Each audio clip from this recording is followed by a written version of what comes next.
Welcome, welcome, welcome. It is Thursday, July 7th, 2022. I'm going to try and fix my camera because it's slightly touch tilted. There we go. That's a little bit better.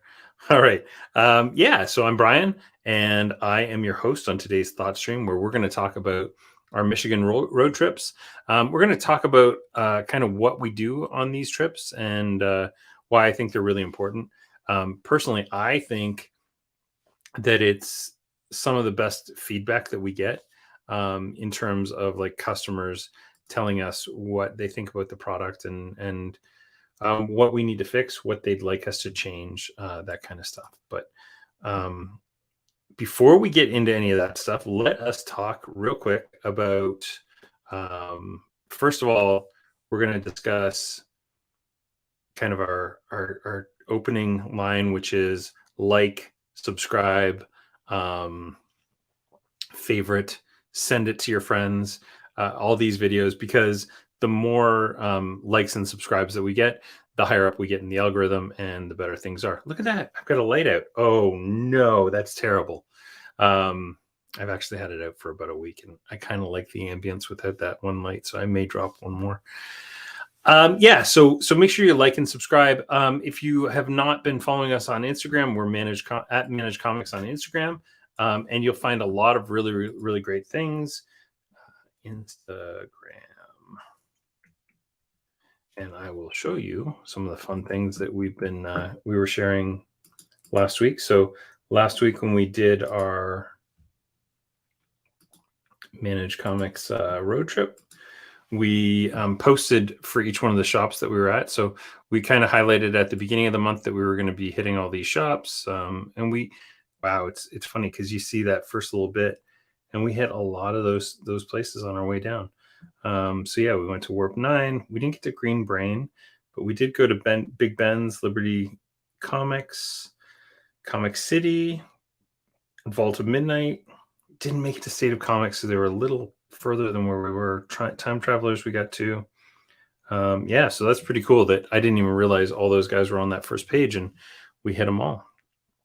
You'll see every week we are posting one of our comics stores.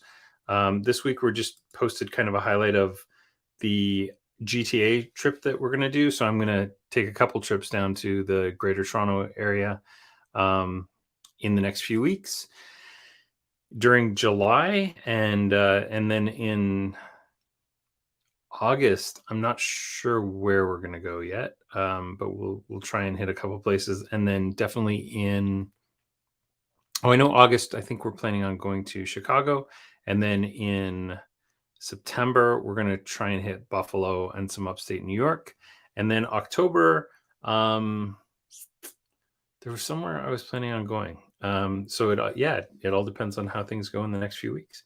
But yeah, we took photos of all the shops we went to, and I've got a little video to show you in a little bit as well. So why don't we kind of get to a little bit of an overview of where we were, and then I'll show our video.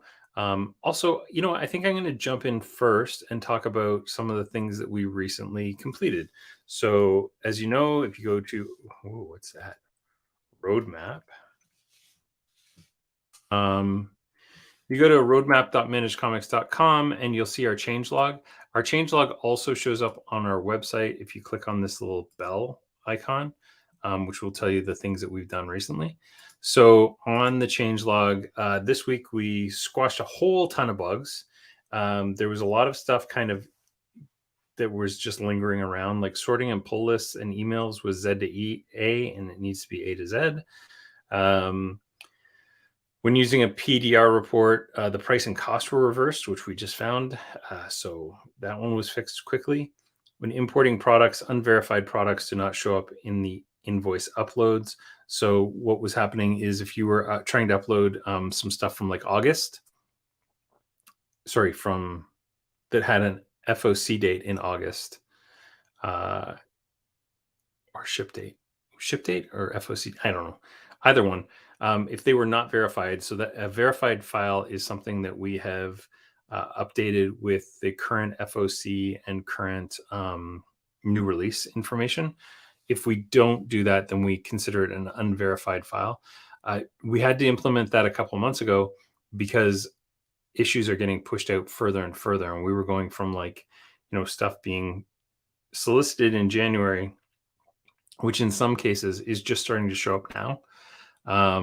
So we had to kind of put a verification stamp on things. Unfortunately, what that meant was you couldn't check in something that hadn't been verified, which for most stores is not a problem because it wouldn't be verified until it's been FOC'd. But in some cases, that was causing some problems.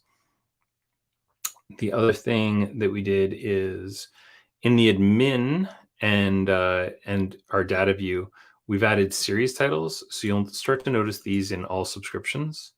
If you click on all subscriptions, you're going to see the series titles. Now, instead of it showing you kind of the furthest solicited issue that's available, it shows you the year that the series came out. We're going through and tweaking some of these because we know that some of them are not exactly accurate. But yeah, it's a process of us going through and finding them all, editing them. So Batman 2016 is 2016 because that's when the Rebirth title came out, which is the current issue 125, which came out this week with Chip Zdarsky. So yeah, you'll see some of that kind of stuff floating around, and we're improving these titles as time goes on, as we're able to identify them and figure out. See, Nightwing, for example, we got to fix Nightwing because that should be 2016. Yeah, so as we fix these things, you'll start to notice this data gets better and better. We've found, because of this, we found a whole ton of stuff that needs some love in the back end. So that was one of our things. The next item on our storyline enhancements. So we're still working on the front end, and I think we finally cracked the nut on how we're going to actually do storylines. We're going to treat each individual issue as a pre-order. If you already have a series, then we won't pre-order that issue. If you drop that series, then we'll create a pre-order for you. So there's a little bit complicated logic for that. But we've gone through and we added some more just sorting data for us in the back end so that we can add issues a little bit easier to a storyline. And there's some more sorting stuff for us, which makes it a lot easier. And inactive products page. So if somebody navigates to a product that we no longer have active, we'll show a pretty page now. I don't know if I'd be able to show you that because I can't think of any inactive products off the top of my head that we may have a series page for right now. So that was, this was our data stuff. We added a new PRH data type so that we can get more data in. Oh yeah, this is a fix we did for the admin side. If a title was supposed to come out but didn't actually come out, it became inactive and you couldn't see details about it, but it doesn't show up on FOCs. We were having a problem with different titles where the current issue is about to come out.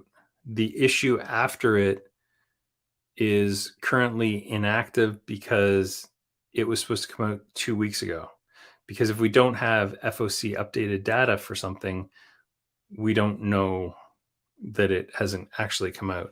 So we had to tweak the back end so that you guys can still, subscribe to people who on an inactive title that should be active. It's so complicated right now. This world was so much easier before the supply chain became so terrible. Little tiny thing. We changed the selected. So when you do your check-ins, just for fun, apparently, come on, give me, that one. We'll do 5 copies. I'll check in 5 more copies of Batman 125. This was confusing people that pull. It used to say selected, so we changed it to say pull. So that is a little more less complicated. If you're doing a like a replenishment, you probably don't want to check that unless you've got some people that need it pulled from like the shortages report. Um, and it should know that I've already pulled 125. And if I confirm that now, those products go into my database. Yeah, that's kind of it for this week. We are still in the middle of working on the POS. So this actually, I've seen some really great progress on it, and I'm hoping to do my QA this week, and I'll get Ivan to jump in and do some QA as well. So yeah, it's some exciting news. I think that's going to do it for our updates. So let's jump into our trip. We started out at Mike's Comics, which is in New Baltimore, Michigan, on our way into Detroit proper. Really cute place. It is kind of in a like a beach town. There's a lot of like lakes and stuff around it. So yeah, it's a really nice place. Mike's been doing this, I think, for he said like 24 years. Yeah, great little shop. Then we headed into that's Millie. We headed into Comic City in I can't remember it's not Telegraph Road. It's anyway, we went to the first Comic City location on our way into Detroit and talked to Garrett there, the manager of Comic City.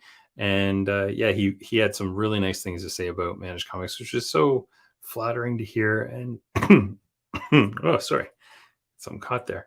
And I know we've got an upgrade coming for them, so I'm really excited for them to see kind of the new situation as well.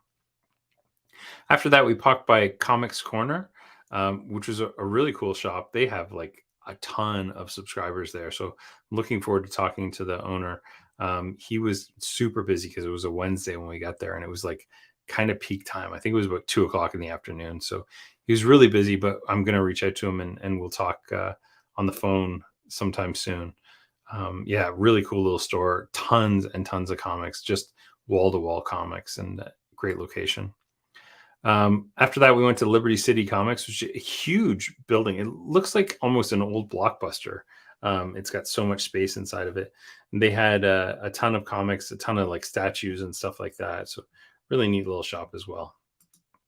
Again, it was a Wednesday, so I didn't get to talk to them very much. But on the Thursday, we went to Vault of Midnight, which is this is their new location in kind of Detroit downtownish area. I love their like shelf talkers and their shelf stuff. It's so nice and graphical. And these crazy boxes in the back are actually t-shirt boxes, and they keep the stock of the t-shirts in it. So yeah, my son and I both ended up buying a t-shirt. He got the McFarlane Spider-Man, and I got a really cool Detroit t-shirt from there, which is pretty neat. But yeah, I loved like their signage, and it's just so bright, and all the like comic displays here had LED lights in them, so it was super bright inside of them. Really neat kind of design too. And this is like a super up and coming area in Detroit that is just kind of on the cusp of becoming something really fun. It's really artsy in this area. Yeah, so really neat store. Really enjoyed popping in there. And then from there, we headed up to Comic City on Telegraph Road, which is kind of one of their newer shops. So yeah, we met Bob and his wife, whose name escapes me at this exact second. They were awesome, and his wife was saying that she watches these shows every week. So hello, yeah, it was a great little place, and you'll see a lot more of Comic City when we do our video, because we've got quite a bit of video from them. After that, we went to Time Travelers, where Michael has taken over just 10 months ago, and he's really kind of transform the place. He showed me the basement and the work he's got cut out for him with all the old stock that he's working his way through. But yeah, this place is a really cool shop. There's so much stuff inside of it. And you'll see kind of in the video, we did a little tour around the shop, and there's just so much stuff. There's a ton of like cool old stuff, especially old toys and that kind of stuff. Yeah, really neat shop. From there, we went to Warp 9 Comics, which was just kind of down the road.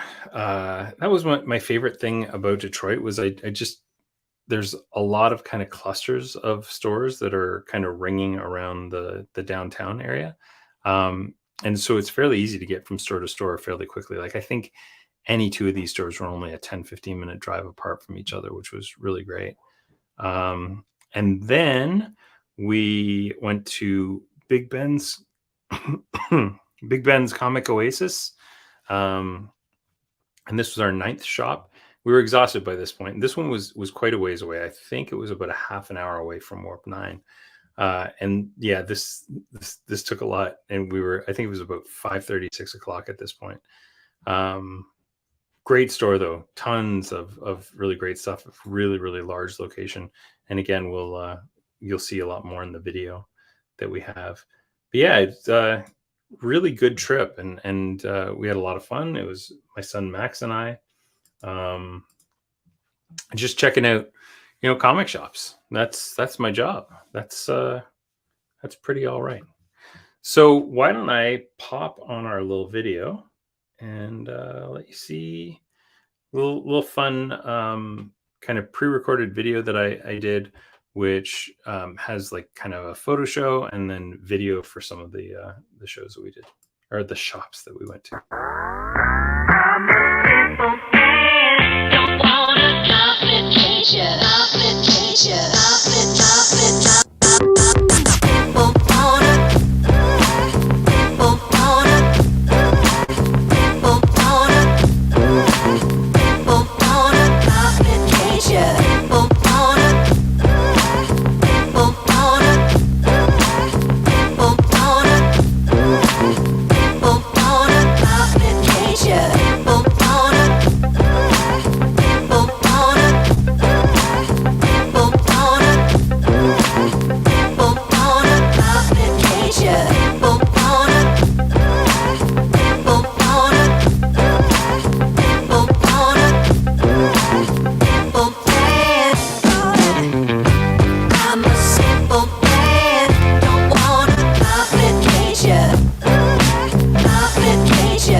So there we go. That's my little Manage Comics road trip video recap summary.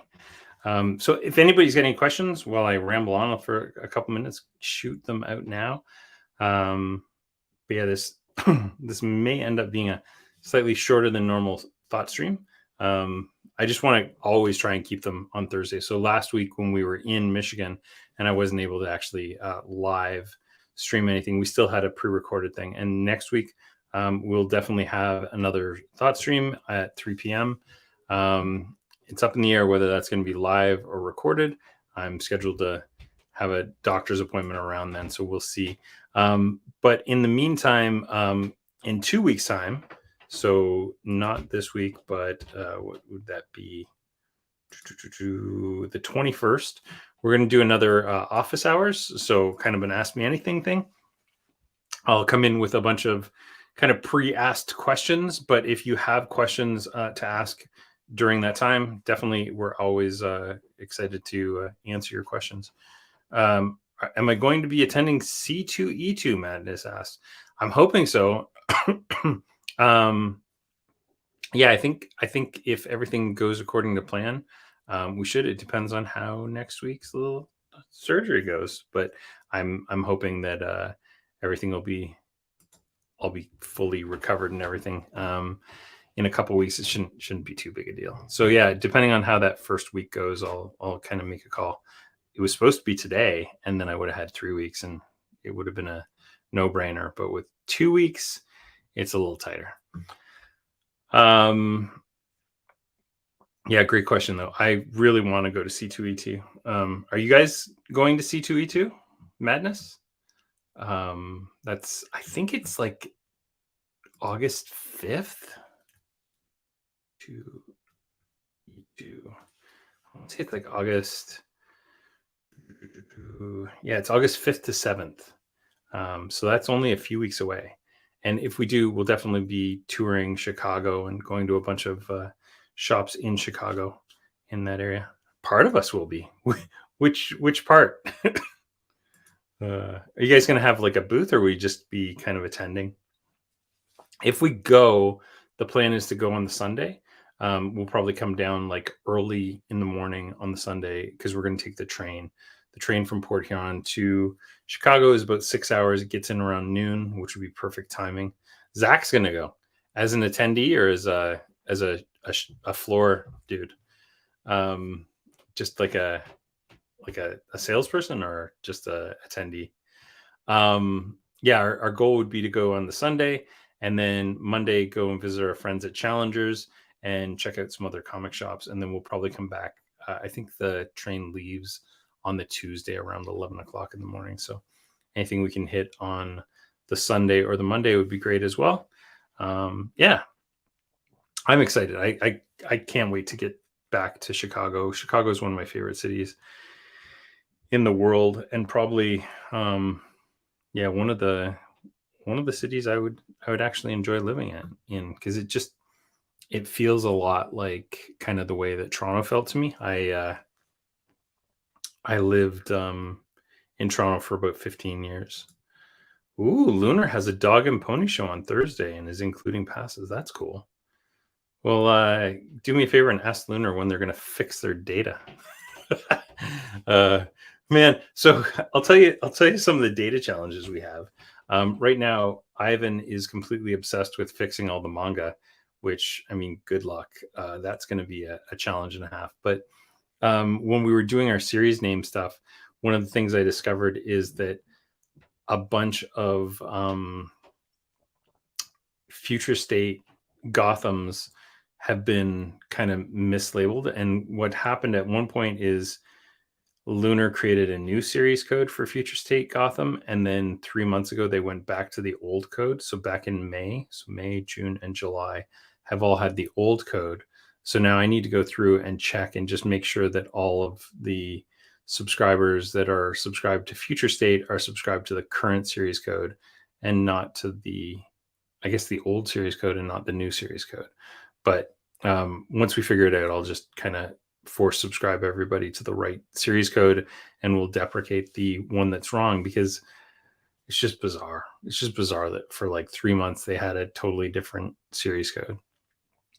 We also have a ton of problems with Lunar doing silly things like Batman Beyond the White Knight and Batman White Knight Red Hood had the same series code. So we had to create a new series code for Red Hood, which means that we just auto subscribed everybody that was with Beyond the White Knight to Red Hood, because that's kind of how they were, how it was indicated on their subscriptions before anyway. So dumb. So it'll all work out in the wash at the Lunar level, but on the individual subscriptions, it's just causing a number of headaches. And the other ones that we've noticed is there's just a bunch of kind of random cover Bs and cover Cs that have different series codes than the main series. So we're fixing all this stuff. This series thing, changing that idea, really shone a light on a bunch of problems we have. So we're gonna make some quick fixes. Luckily, these aren't hard things to fix. They're just hard things to know are a problem, because you don't see kind of a macro level of multiple issues unless you're looking for something kind of higher up the food chain. So when you start looking at an entire series and you can see that 3 issues are missing from that series code, it suddenly kind of raises some other issues for you and helps you find other problems. So Zach, if you're still there on the Sunday, we should definitely meet up, and I'll buy you a beverage of your choosing. So Madness says Aerosmith was on the recent removed list, and it's not over, just on pause. It's supposed to be a 12-part series. So Jim, I think you're seeing or Zach, I'm not sure which. You're seeing the Manage Comics 1.0 removed messages. Those don't have anything to do with 2.0.